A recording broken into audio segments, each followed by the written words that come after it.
तो ये last topic है न्यूक्लियर अपने मॉडर्न फिजिक्स का एक्सरेज। ठीक है, मेंस और एडवांस में आएंगी प्रॉब्लम, इसमें बोर्ड में नहीं आएगा आपके, कुछ भी बोर्ड के लिए याद मत करिएगा इसको। ठीक है, बट मेंस के लिए एडवांस के लिए जरूर पढ़ के जाएंगे। तो कूलिश ट्यूब क्या होती है, एक्सरे का ये बहुत ही शॉर्ट में एक मैंने एक उसका डायग्राम बना दिया जो उसका इंस्ट्रूमेंट होता है। अब तो बहुत छोटे छोटे भी आते हैं एक्सरेज के, इतने छोटा हैंडी इंस्ट्रूमेंट भी होते हैं, नहीं कि बहुत बड़ा इंस्ट्रूमेंट चाहिए आपको।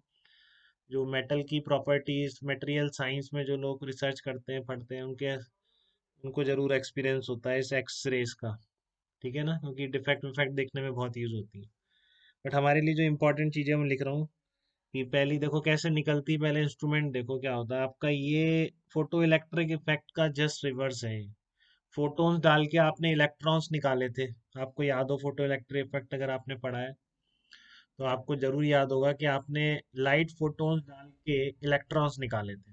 अब यहाँ उल्टा है, यहाँ पर इलेक्ट्रॉन्स डाल के आप फोटोन्स निकालते हैं। ठीक है, तो ये आपका मेटेलिक फिलामेंट है। और ये जो आप क्या करते हैं, इसको हीट करते हैं बेटा, इसको हीट अलग से वो दिखाया नहीं अरेंजमेंट मैंने, हीट करते हैं आप, जिससे कि जब भी किसी मेटल को हीट करते हैं तो उससे इलेक्ट्रॉन निकल सकते हैं। तो यहाँ से इलेक्ट्रॉन निकलते हैं फिर। ठीक है, इन इलेक्ट्रॉन्स को, ये जो बैटरी लगा रखी है मैंने, ये किस लिए लगा रखी है, अब इलेक्ट्रिक फील्ड की डायरेक्शन किधर होगी, इधर होगी, प्लस इधर है तो फोर्स इलेक्ट्रॉन पे इधर लगेगा, तो इलेक्ट्रॉन्स को एक्सलरेट करने के लिए बैटरी काम कर रही है यहाँ पे। और कोई फंक्शन नहीं है इस बैटरी का, एक्सरेज निकालने में इसका कंट्रीब्यूशन नहीं है, केवल इलेक्ट्रॉन्स को स्पीड प्रोवाइड करने में ये बैटरी यहाँ पे लगी हुई है। ठीक है, ये आपका फिलामेंट है जिसको आप हीट करके उससे इलेक्ट्रॉन इजेक्ट कर सकते हैं। तो इलेक्ट्रॉन तो निकल जाएंगे आप गर्म करोगे, बट यहाँ तक ऐसे नहीं पहुंच पाएंगे, यहाँ पे जाके काइनेटिक एनर्जी चाहिए तभी ये एक्सरेज निकल पाएंगे। तो इन इलेक्ट्रॉन को क्या करते हैं, एक्सलरेट करते हैं बैटरी लगा के, तो यहाँ पर जाके हाई स्पीड से इस मेटल पे जाके वो स्ट्राइक करते हैं। ठीक है, तो ये आपको एक तो इसमें ऑर्डर याद रखना है कि इसकी वेवलेंथ का ऑर्डर, ये वैसे भी काम में आ सकता है या पूछ सकता है ये ऑर्डर, क्योंकि बहुत नंबर ऐसा है कि याद हो जाता है, एक बार सुन लेते हैं। Order of wavelength of X rays किस ऑर्डर की होती है वेवलेंथ, ये 1 एंगस्ट्रॉम के ऑर्डर का होता है इनका वेव। ठीक है ना, एक्सरे की वेवलेंथ का ऑर्डर क्या होता है इनकी, 1 एंगस्ट्रॉम के उसका होता है। तो इनका एक्सरेज नाम ऐसे पड़ गया कि जैसे घर में किसी का छोटू पड़ जाता है ना, कोई छोटा बच्चा होता है कि छोटू है सबसे, तो उसका नाम छोटू पड़ जाता है। तो इनकी प्रॉपर्टी कुछ पता नहीं थी शुरू में जब इनको डिस्कवर किया था, तो ऐसे ही इनको अननोन अननोन करते करते इनका नाम एक्सरेज कर दिया है। ठीक है ना, क्योंकि वेरिएबल एक्स होता है ना मैथ में आपका अननोन वेरिएबल, तो उसकी प्रॉपर्टी शुरू में बिल्कुल पता नहीं थी, तो क्या नाम रखें। तो लोग बहुत टाइम तक सोचते रहे कुछ पता ही नहीं है, कुछ पता ही नहीं है, तो वेरिएबल है तो इसका नाम क्या रख दिया, एक्स रेज रख दिया गया। ठीक है, 1 एंगस्ट्रॉम होता है। तो ये दो टाइप की होती है। देखो प्रोसेस क्या है बेटा, अभी पढ़ते हैं हम। यहाँ पर इलेक्ट्रॉन जो आपने एक्सलरेट किए हैं जाके कोलाइड करते हैं मेटल टारगेट पे। ठीक है, तो मेटल टारगेट पर स्ट्राइक करते हैं, तो उसमें जो इलेक्ट्रॉन्स की एनर्जी है, लॉस होता है एनर्जी का। ठीक है, तो एनर्जी का लॉस है कोलिजन की वजह से, वो जो एनर्जी लॉस हुई है उसके कॉरेस्पॉन्डिंग यहाँ पर फोटोन्स या रेज दिखती हैं आपको, जो इनको हम क्या बोलते हैं, एक्स रेज बोलते हैं। तो वहां पर फोटो इलेक्ट्रिक इफेक्ट में क्या होता था, फोटोन गिरते थे और फिर आपके इलेक्ट्रॉन निकलते थे। यहाँ पर इलेक्ट्रॉन्स गिर गिर रहे हैं और एनर्जी फोटोन्स निकल रहे हैं। अभी और अंदर प्रोसेस देखते हैं किस किस वजह से निकलते हैं। तो बेसिकली इनका कैटेगराइजेशन आप दो तरह से कर सकते हैं इन बाहर निकलने वाले फोटोन्स का।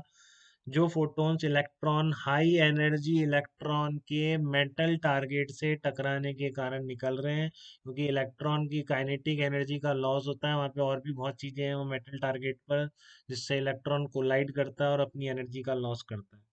वो एनर्जी का लॉस ही हमें एनर्जी फोटॉन्स के रूप में बाहर निकलता है। ठीक है, और साथ में हीट में जाता है ऑब्वियसली, इसलिए आपने कूलेंट वूलेंट भी लगा रखा है। ठीक है, बट ये एनर्जी जो फोटॉन्स होते हैं, तो इस तरह इलेक्ट्रॉन टकरा के जो एनर्जी का लॉस करते हैं वो 1 एंगस्ट्रॉम ऑर्डर की वेवलेंथ की फॉर्म में निकलते हैं। ठीक है, जिनको हम क्या कहते हैं, कॉन्टिन इनको हम एक्सरेज कहते हैं। एक्सरे के दो टाइप बहुत ही इंपॉर्टेंट है बेटा, यही इसी पर क्वेश्चन आना है और किस पर आना है। एक होती है आपकी कॉन्टिन्यूस एक्सरेज। ठीक है ना, ये पूरा एस सी वर्मा का ही पढ़ा रहा हूँ बेटा, उसने बेस्ट लिख रखा है, उसके अलावा कभी जरूरत नहीं है जेई में एक भी चीज एक्स्ट्रा करने की। एक्सरे इतना क्लियरली उसने सब कुछ लिख दिया उसमें। ठीक है, बट एक बार सुन लेंगे तो आप उसको बहुत जल्दी समझ लेंगे। तो एक्सरेज क्या है, कंटिन्यूस एक्सरेज है। और ये आपकी दूसरी टाइप है एक्सरे का, कैरेक्टरिस्टिक एक्सरेज। कैरेक्टरिस्टिक की स्पेलिंग कहाँ से आएगी? कैरेक्टरिस्टिक एक्सरेज, ठीक है ना। तो ये आपका एक कॉन्टिन्यूस एक्सरेज है और एक कैरेक्टरिस्टिक एक्सरेज है। तो देखिए अब इसकी एक प्लॉट ड्रॉ करता हूँ। अभी कैरेक्टरिस्टिक की बात कम करूंगा, अभी मैं कॉन्टिन्यूस पे थोड़ा फोकस करूंगा। कैरेक्टरिस्टिक का निकलने का जो रीजन है बहुत अलग है। तो ये plot of intensity versus wavelength, तो ये प्लॉट मैं आपको पहले बना रहा हूँ, उसी को एक्सप्लेन कर रहा हूँ। इंटेंसिटी वर्सेस वेवलेंथ की यहाँ पर जो वेवलेंथ निकल रही है वो ऑर्डर रफली आपने कह दिया 1 एंगस्ट्रॉम, बट एक रेंज में लाई कर रही है, ठीक है। तो जो वो रेंज है वो अगर उसका और किस लेमडा के कॉरस्पॉन्डिंग इंटेंसिटी कितनी ज्यादा है, ठीक है, किस लेमडा के कॉरस्पॉन्डिंग इंटेंसिटी कितनी ज्यादा है। मतलब बहुत सारी एक्सरेज निकल रही है, बट वो एक्सरेज का ऑर्डर एकदम फिक्स नहीं है आपका, कि जैसे E2 - 13.6 इलेक्ट्रॉन वोल्ट होता है हाइड्रोजन एटम में, तो एक फिक्स वेवलेंथ ही निकलेगी। ऐसा नहीं है, एक रेंज में लाई करेगी, ठीक है। उस रेंज को अगर आप इंटेंसिटी के साथ प्लॉट ड्रॉ करें तो इस तरह का प्लॉट आता है, बहुत ही इंटरेस्टिंग, बहुत सिंपल प्लॉट। और बहुत ही इस तरह का प्लॉट आता है, देखो आपका इस तरह। तो यहाँ पर दो पीक बनाए मैंने, इन पीक का मतलब अभी समझ में आएगा आपको, ठीक है ना। तो ये जो पीक वाला पार्ट है ना, ये जो पीक्स हैं ये इसके हैं बेटा, कैरेक्टरिस्टिक एक्सरे के हैं, ठीक है। और ये जो मैंने कॉन्टिन्यूस दिखाया, ये तो दिखाया कॉन्टिन्यूस प्लॉट, कॉन्टिन्यूस है तो इसलिए इसका नाम क्या है, कॉन्टिन्यूस एक्सरे है। ये कॉन्टिन्यूस एक्सरेज का है, निकलने का रीजन दोनों का बिल्कुल डिफरेंट है, ठीक है। तो काइनेटिक एनर्जी ऑफ इलेक्ट्रॉन, देखो सुनो क्या कह रहा हूं मैं, कि when electron enters into the target material then following two processes में अकर। पहली प्रोसेस तो मैं ये बता रहा हूँ, दूसरी प्रोसेस इसके लिए कैरेक्टरिस्टिक एक्सरे के लिए, तो पहली प्रोसेस की बात कर रहा हूँ। Kinetic energy of electrons is reduced, a part of this kinetic energy is converted into photon of x-ray। जैसा बताया मैंने, इसको जो इलेक्ट्रॉन जाके टकरा रहा है, इसी की काइनेटिक एनर्जी का एक part, a part of this kinetic energy is converted into a photon of x-rays and other part increases kinetic energy of colliding particle। दूसरा वही आपके कोलिजन के फंडे से जिस पार्टिकल से स्ट्राइक कर रहा है उसको अपनी थोड़ी एनर्जी दे देगा, और कुछ एनर्जी उसकी बाहर आ जा रही है, ठीक है। Other part increases the kinetic energy of colliding particle which results in heating and maximum energies of X-ray coming out।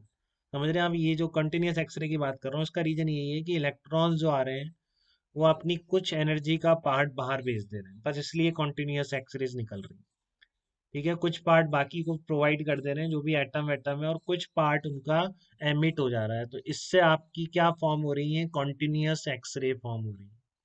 Striking electron की काइनेटिक एनर्जी का कुछ पार्ट बाकी को प्रोवाइड कर दिया है कोलिजन की वजह से, जहां भी जाके वो टकरा रहे हैं जिन दूसरे इलेक्ट्रॉन से, एटम से, जिससे भी, और उनकी एनर्जी का कुछ पार्ट बाहर निकल गया है। तो कुछ पार्ट जो बाहर आ रहा है उनकी काइनेटिक एनर्जी में से, this is continuous X rays. Characteristic का रीजन ये नहीं है, वो कुछ पार्ट ऑफ इलेक्ट्रॉन की एनर्जी से बाहर नहीं आई, वो देखेंगे अभी क्या है उसमें। बट कॉन्टिन्यूस एक्सरेज का रीजन वही है कि कोलाइडिंग इलेक्ट्रॉन्स की एनर्जी का कुछ पार्ट निकल गया है। अभी कुछ पार्ट इतने सारे इलेक्ट्रॉन से एक या दो तो नहीं है, इसलिए ऑलमोस्ट ये हर वेवलेंथ की एनर्जी यहाँ पे निकल रही है। बट ये जो मैंने एक लेमडा मिनिमम यहाँ पर बनाया है, इसका रीजन बता सकते हैं क्या? अभी लेमडा मिनिमम क्या होगा, कि भाई इससे कम की वेवलेंथ या इसका इससे कम वेवलेंथ की कंटिन्यूअस एक्सरेज आना तो पॉसिबल नहीं है।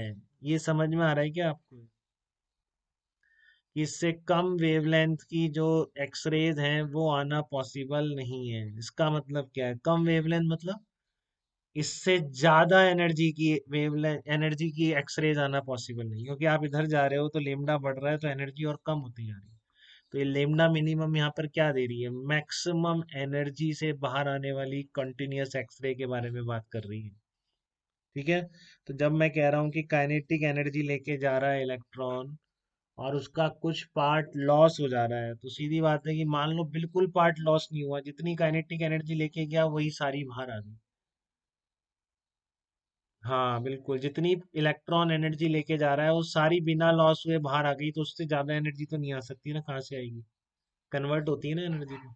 आ रही है बात समझ में? जितनी काइनेटिक एनर्जी इलेक्ट्रॉन लेके जा रहा है उससे ज्यादा एनर्जी की तो आप बाहर नहीं निकाल सकते हो। तो इसलिए कह सकता हूँ कि maximum maximum E max of X rays coming out, E max of X rays coming out कितनी होती है? मैक्सिमम जितनी एनर्जी से बाहर आ सकता है वो है kinetic energy of striking electron. क्या है वो?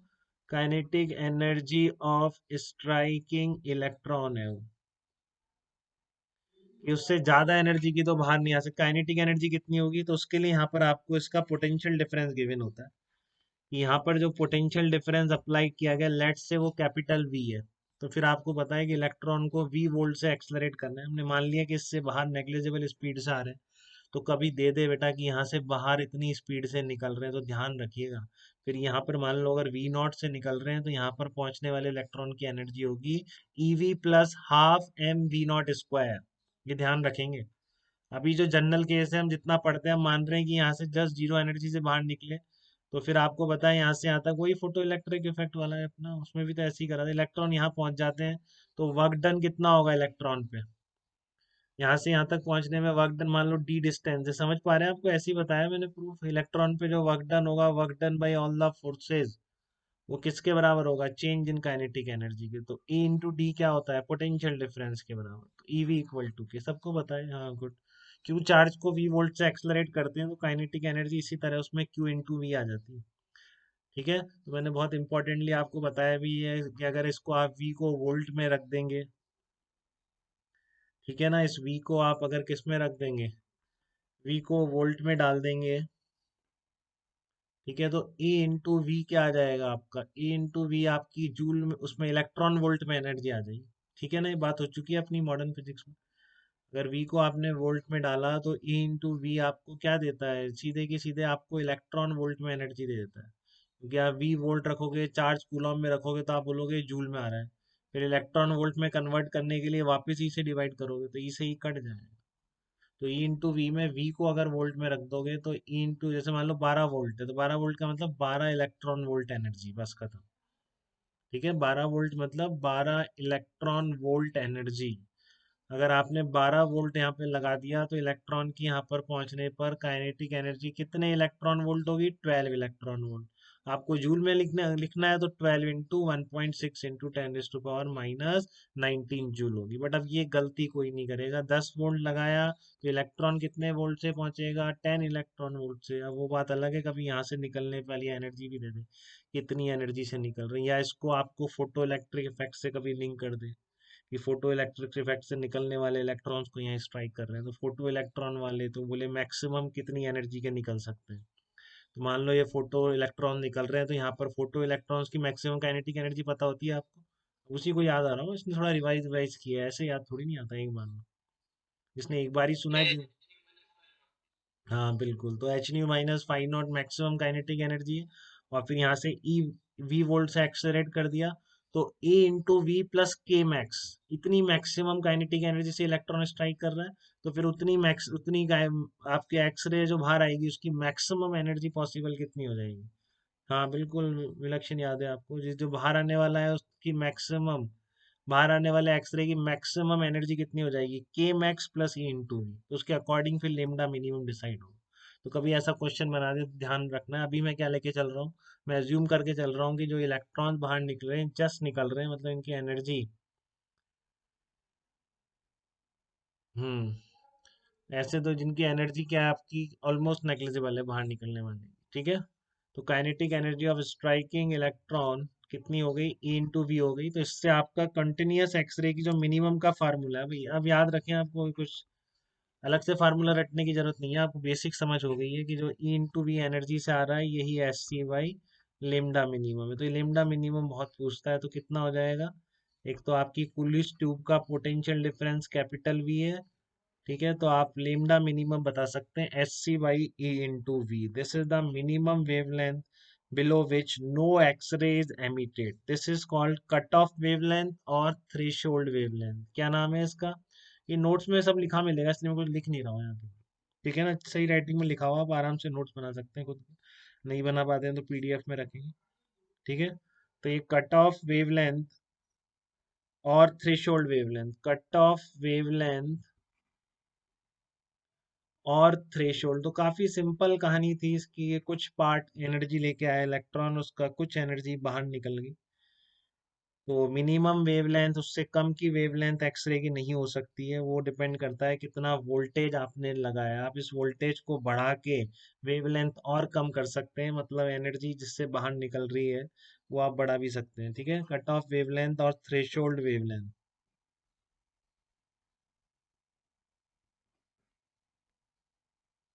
तो लेमडा मिनिमम डिपेंड्स ओनली और accelerating voltage and material of target पे डिपेंड नहीं कर रहा बेटा, समझ रहे हैं आप।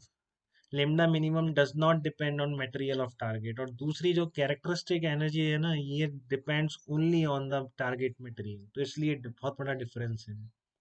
इसलिए इसका नाम कैरेक्टरिस्टिक एक्सरे रखा गया दूसरी का, कि ये बिल्कुल मेटल की कैरेक्टरिस्टिक से गवर्न होगी।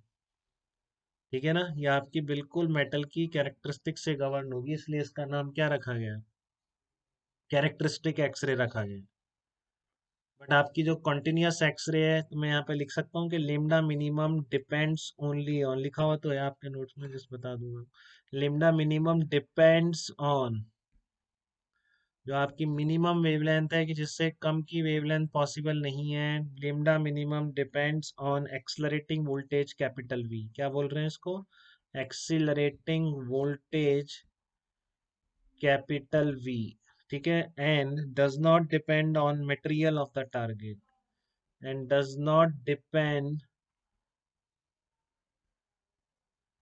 not depend on material of target material पर डिपेंड नहीं करेगी। केवल किस पे डिपेंड कर रही है, आपकी लेमडा मिनिमम। लेमडा मिनिमम आपकी डिपेंड कर रही है एक्सलरेटिंग वोल्टेज पर। ठीक है, तो ये बात पूरी हमने, बहुत 17 मिनट का वीडियो बन गया है, बड़ा हो गया है, कोई बात नहीं। तो हमने